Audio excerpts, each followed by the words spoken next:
All right, it is the redemption. The Storm DLX 150 is now a Storm DLX 190.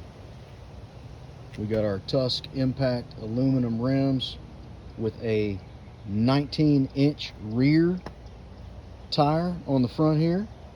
You gotta love that. We got our nice knobby on the back. Both of these are Kenda Trackmasters.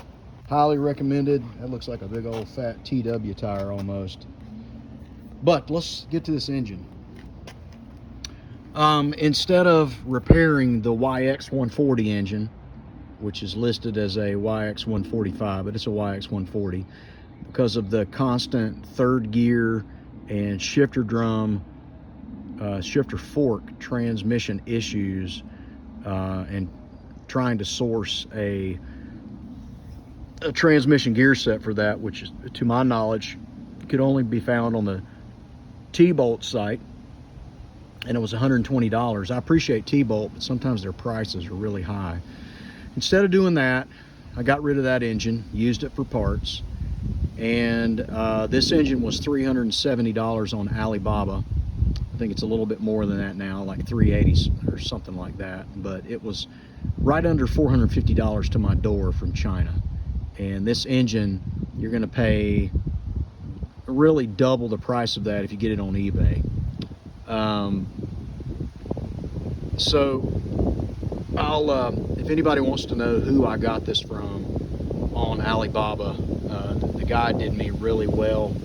It was excellent. The performance of this engine is amazing.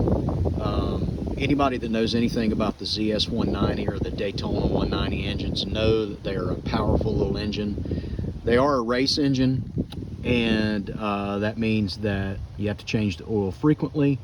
And if you run them really hard, like race hard, you're going to have to change usually the top end every fourth race, and you're going to have to change the transmission gear set once a year. So, and by the way, that's normal. This engine, I've put about probably 200 trail miles on it, and it's been nothing but reliable. I have done 5 oil changes in those 200 miles. I change the oil about once every 3 to 4 weeks.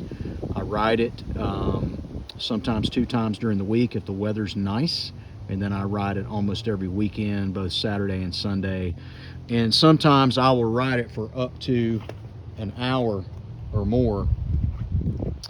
The stock oil cooler will work with this engine. You do have to get I got some different oil cooler lines, some M10 by 1.25s that I found that bolt right up. I did have to zip tie them to the frame to keep it away so it would not touch the exhaust. This engine runs hot and it likes to run a little bit lean, but the beauty of this is that the ZS 190 and the Daytona 190 engines, at least the ZS 190 in this case, has twice the horsepower that the YX 140 that came stock with this bike had. That was about an 8 horsepower engine. This is a 16 to 17 horsepower engine stock. You can do mods on this and put a 4-valve head on it, which will take it up to approximately 18 to 20 horsepower. The numbers vary depending upon who you read. That would be equivalent to what the Daytona 190 comes with. The Daytona is a Japanese company, and their engines are made in the same factory in China as the ZS 190 engine is made in. So the biggest difference is they have a 4-valve head. This has a 2-valve head. You can also get a ZS 212 2-valve head to put on this, which is a nice torque monster, really good for the trails. Or you can go real crazy and get the ZS 212 4-valve head, which can take this engine somewhere up to anywhere from 22 to 24 horsepower, which is a heck of a lot of power on this 178-pound frame. But I'll be honest with you, I don't feel like I need it. This is plenty of power. It'll pull up the front end all day long. You can ride wheelies into like 3rd gear with this. As I mentioned in my last video about the the DLX with the stock engine. I did change the gearing on this.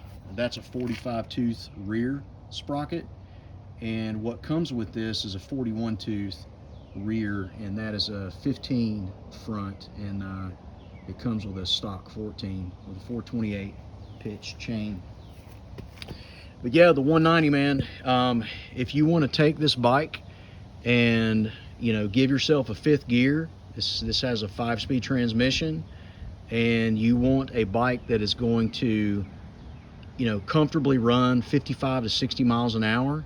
If you run like a 16 front sprocket, 16 tooth front sprocket, and a 41 tooth rear sprocket, you would be able to comfortably cruise at 55 miles an hour all day long. It could probably hit 70 for your top speed, although I wouldn't recommend it on this small machine.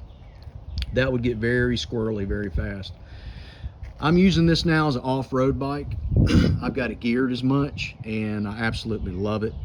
The trail capability of this is just absolutely fantastic. So there is the redemption video for the DLX 190. Thanks for watching.